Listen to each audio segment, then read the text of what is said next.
Welcome to Grow Them Right, podcast where we discuss how to prevent health issues from infancy. I'm Dr. Roche, a dentist and a mother of two. As a dentist, my expertise are in oral health, and I'm committed to continuing education. I also have a keen interest in preventative health. So in this podcast, I ask questions of experts, explore their insights, and discuss practical tips on how we can help our children grow healthy and strong right from the start. The whole idea for this podcast is to elevate the conversation and allow you, the listener, to make more informed decisions. I need to emphasize that these podcasts are not a substitute for medical advice. If you have any specific health concerns for you or your loved ones, please speak to your own medical professionals. I hope you find this space useful. And if you do, please take a second to subscribe and share with your friends. And together, let's grow them right. We all know the importance of a good education for our kids, but does the education we give them include education of the heart? How do we look after their spiritual health so they grow up to be resilient, selfless, and generous individuals who see their happiness in the service to their family and their community? To discuss this, I'm joined with my dear colleague, Dr. Shayda Mortal, who has been volunteering her time for many years in education of parents and children. She discusses how we can impart the age-old wisdom of education of the heart and soul to our young ones. Welcome to the program, Shayda. Thank you so much for having me. So let's talk about spiritual education. What is spiritual education? All right, that's a very big question. Can we break it down a little bit? Of course. Okay. I think we need to look back, first of all, at what even education options there are. And to even do that, we need to take another step back and look at what is a human being. So a human is composed of dual nature, really. We have one, our physical material side, composed of atoms that last for, on average, 83.2 years in Australia. After that, leads to death. And then we have our higher nature, our spiritual side, our soul, if you will. One indivisible substance that doesn't degrade. It lasts forever. So viewed from this vantage point, we have really a spiritual being having a human experience. And we have then two types of education. We have our material education and our spiritual education.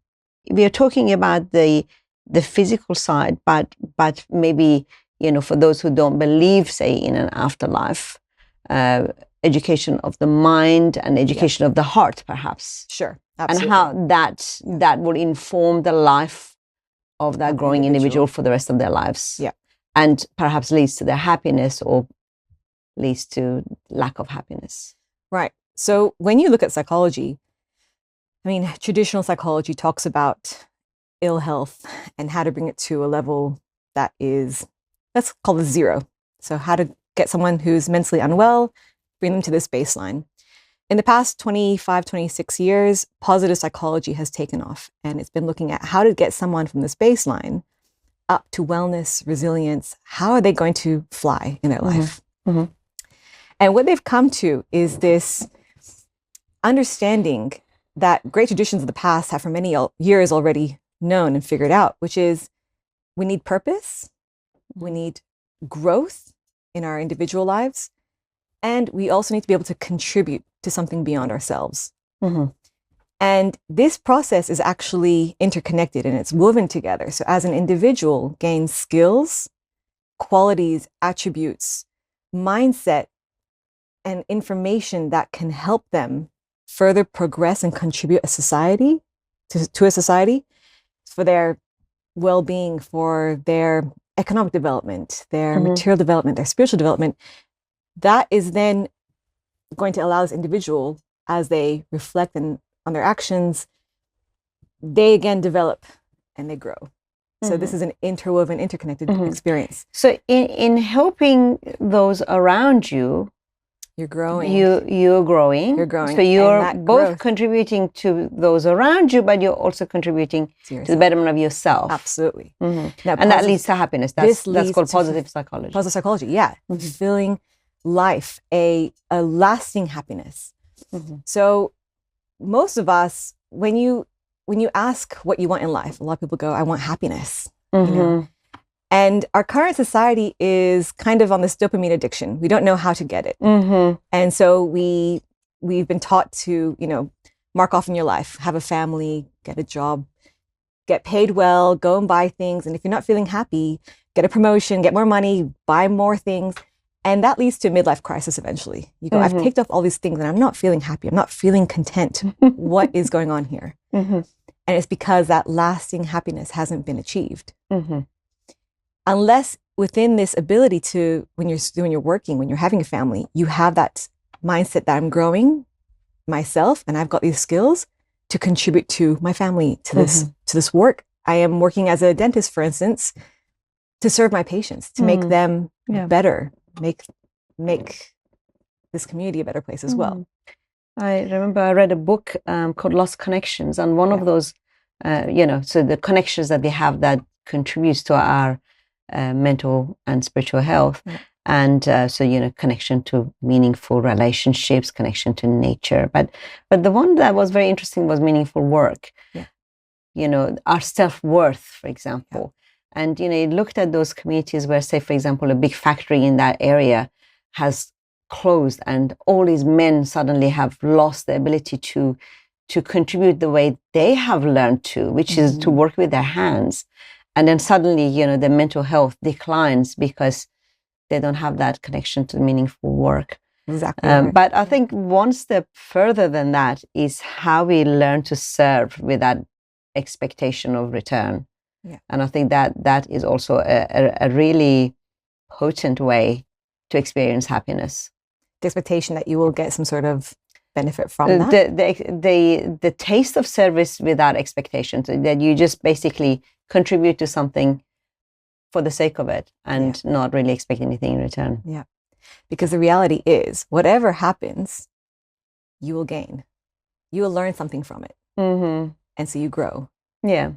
And you get the happiness from that act of service. Yeah. On its own. Purely from it. So it's very, very interesting because, as I said in the intro, both of us come from grew up in Baha'i families and grew up with those traditions of, and there was a lot of things that we learned and we take for granted. So that was our privilege. But it's very interesting to see how that actually can be taught in a more formal way. Things like forgiveness, things like inclusion, things like that service, love. These are things that can be taught deliberately to children from early age. Is that correct? That's correct. When we look at education, there's two types. We look at our dual nature of the individual. We've got our physical, and then we've got the mind or the spiritual side, the higher intellectual side. With the material education, we've got our sciences, our arts, our trades, our crafts, and generally we're taught that at our schools. Now, that information is so vital for the progress of society. Yes. And we need to excel in that. Yes. With that information, however, you can go one of two directions. So you can go down Oppenheimer's way and create an atomic bomb. Yes. Or you can go down the path of making clean nuclear energy that can serve humanity. So what's the difference here? Right. Essentially, someone who can be manipulated by forces of society, a boss, someone who has an ulterior motive to have their way with something. Someone who has a moral compass and knows right from wrong, north from south, can figure out which way they want to go in their life, and they can decide. So how do we get this moral compass? And this becomes the other side. This is the spiritual education. Now, this is to do the right thing, to do the right thing, regardless of the and the basis economic of consequences, for example. That's right. Or status. Or even have the courage to stand up for what is right. 100%. And that is one of those spiritual qualities, one of those gems inside of our hearts.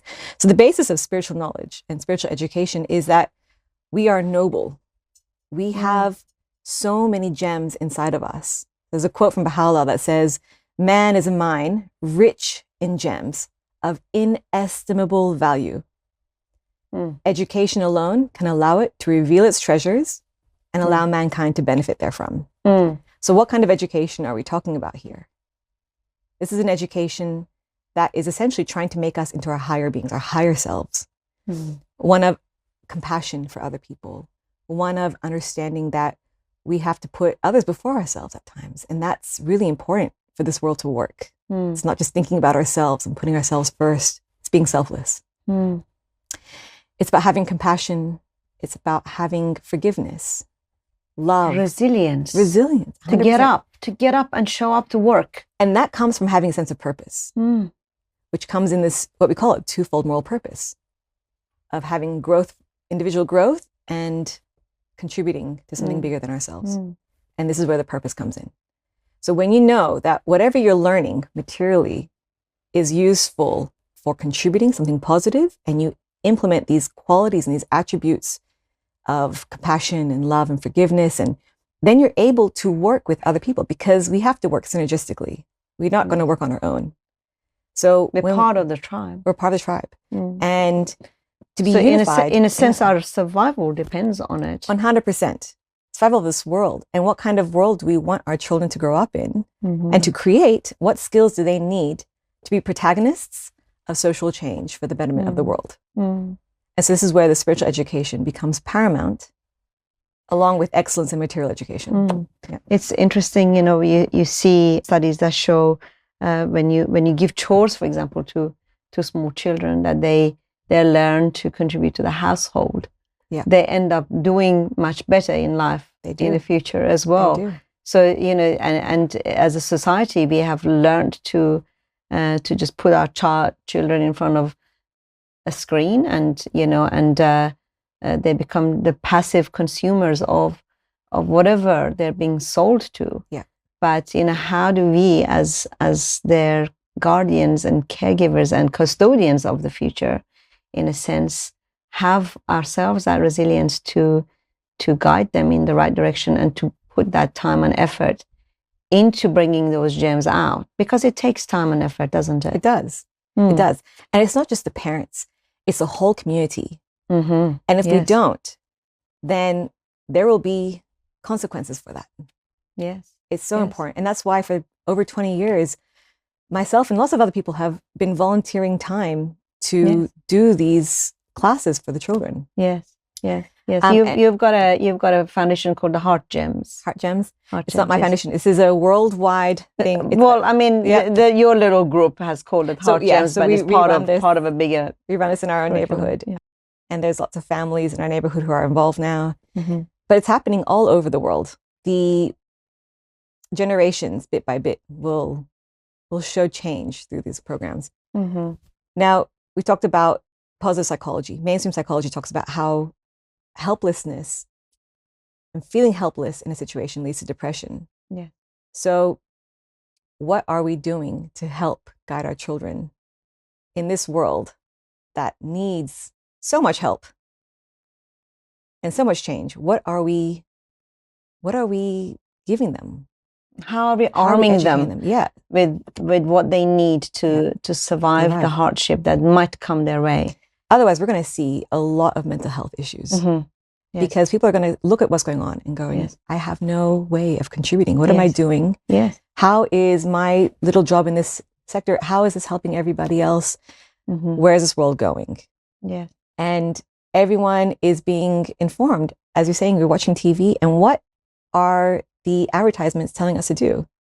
Buy Coke if you're not happy, and I'll give you happiness, Go buy this handbag, and you'll feel happy. And you're going to chase that rainbow, looking for that pot of happiness at the end of it, and you're never going to get there. Another very interesting aspect of, I used to also teach these classes at school, and, we talked about the various virtues that, we could actually teach the children, and it actually made a big impact in the kids that were coming to it.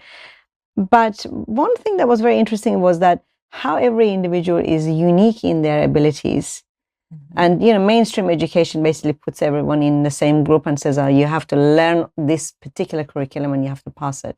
And a lot of the times we find that our children struggle with that. They're not interested in one thing or another. My kids are now adults, officially, as of 2 weeks ago. They struggled with things that they really didn't want to study, and they were not good at it.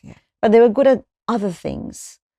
So, I guess it is, I mean, the mainstream education isn't going to change anytime soon, but it is up to us parents to find out what are those unique qualities that a child might be very, very strong at. Yep. We're all so unique, and we're brought into this world to play a different part. We're not all meant to be the same. And this world will have its different scientists and its different teachers and we all have different qualities and potentials within us, and that has to be unlocked. And instead of seeing us as an empty vessel that has to keep getting filled with information, perhaps look at unlocking those gems that are already within us. Someone might have, the capacity, a small capacity for perhaps patience with children, but a huge capacity for book learning. And they might go into getting their PhD, and fantastic, they're contributing in that way to society. Someone else might have all the patience for sitting down and dealing with children all day, and they'll be a fantastic teacher. We're not all the same. The analogy of, if you put a pencil and a candle together and, try to sharpen the candle and try and light the pencil, it's not going to work. It won't work. They have their own purpose. They do. It's very interesting. I mean, not everyone has access or the ability to education that focuses on those heart gems, if you like. What if we just leave the children to figure this out themselves? It's a good question. And there are people who have access to it and still refuse. And their mode of operation is, their thinking is, I'll let my child figure it out for themselves.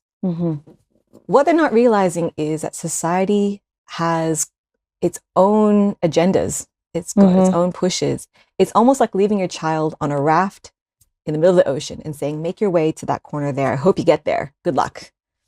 Meanwhile, they're getting pulled in a current, and that could be, eventually their boss in the future saying, come do this. I'll give you lots of money for it.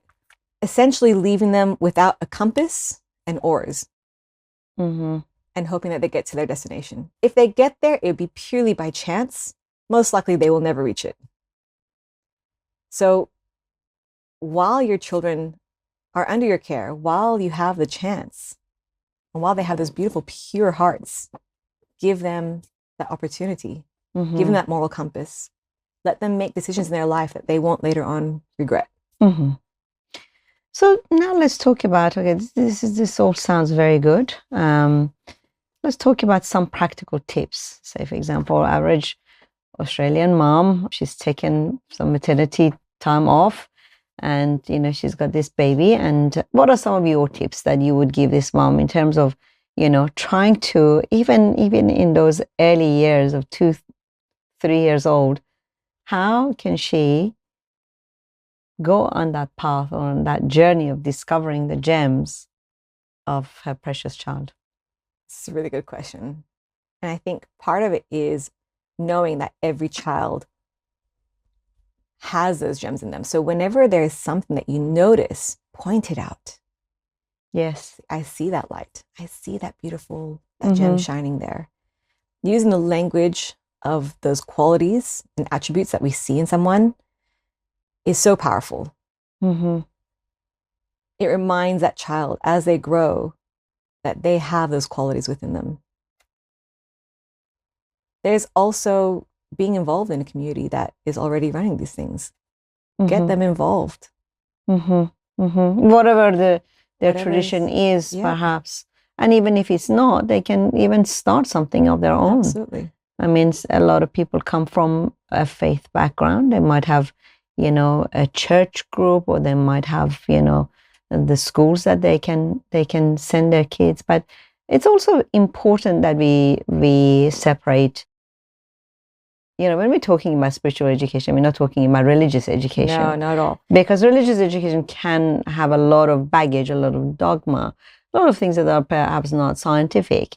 And people might kind of steer clear of that because of those reasons. But, we're talking about finding those gems which a lot of it is in spiritual traditions, but a lot of it can be learned and by us, and then basically transferred to our children. Because a lot of times we actually don't know our own abilities and our own gems, perhaps. I don't know if is that.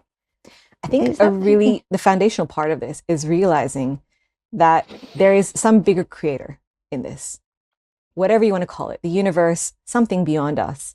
And these gems are a reflection of that creator's qualities. And they're within us. The same way that if a carpenter makes a table, that table has characteristics of that carpenter in it. Their artistic form, everything that carpenter has is put into that table. Now, in humans, we know that we have all those characteristics, those attributes already within us. Creating a connection of some sort in whatever way, through psychology talks about meditation, the importance of it. Prayer, meditation, connecting with something that you can feel humbled by, something that's greater than yourself, and realizing that you don't have the control over everything. But also, I guess seeing the perspective, seeing the bigger picture. Yeah. In a sense. And it's really important to also realize that spirituality, so religious traditions of the past and science need to go hand in hand. One without the other won't make sense. You either get fanaticism and superstition, or you go down the dangerous route of the Oppenheimers. Well, I mean, we have a lot of Oppenheimers right now, don't we? In the big tech and the big food, and we know that how they have very, very bright and well-accomplished scientists trying to, get our kids addicted to food products or drugs or games. And I always thought about, how, because we know a lot of the creators of these technology don't let their own families near their own technologies. How is that contributing to the betterment of the world? Where is the moral compass? So, we talked about, some people might have their religious faith that they want to impart and carry on those traditions, which becomes the identity of the child. And I think identity of the child is really, really important because it becomes the focus point of the family life. And I think from a mental health point of view, that's really important. The Christmas tree or whatever the tradition they come from the Islamic faith or the Jewish faith or whatever their tribe or their tradition is. And that becomes one side. But we're not really necessarily talking about, when we're talking about spiritual education, stories of the Bible or stories of the Quran. We're talking about the essence of character, which is revealed. Those gems that are revealed and polished and allowed to shine, that will inform the behavior and the character of that person for decades to come. Absolutely. Yes, is that what you mean? So the classes aren't about religious dogmas, and like the classes that you have. Yeah, absolutely. They're about polishing those gems, forming habits and attitudes that eventually lead to the progress of that individual as well, and help them become protagonists of social change that help their communities. So, I mean, there are many various areas that we can investigate more for ourselves. My background and a lot of my knowledge and experience comes from the volunteering activities I've done, and my education background and my spiritual background, which comes from Baha'i.org, if you want to look into that. If you would like to reach the classes that we're volunteering in locally, you can look at heartgems.com.au. But there are many sources of spiritual education, and I think it's really important for every individual family to look at that for themselves. And I hope this podcast gives them a thirst to independently investigate. Yeah, I hope so too. Because for me, I think this was a very, very sweet journey as my kids were little, and I was teaching them, what does forgiveness look like? And, we did it in the local primary school. And, every week we would have even little exercises that they would do. What does helpfulness look like? How do you help the teacher in the class and things like that? And so they will internalize what is helpfulness, what is forgiveness, what is inclusion, what is friendliness, and I remember that even the teachers were commenting as to how this little group, little community was making a change in that local environment. So yeah, I really hope that our young parents will not ignore this side. This is a very, very important side. Absolutely. Thank you so much, Shayda, for Thank your you for time having today. me. Really appreciate it. It was great. Thank you. Thank you.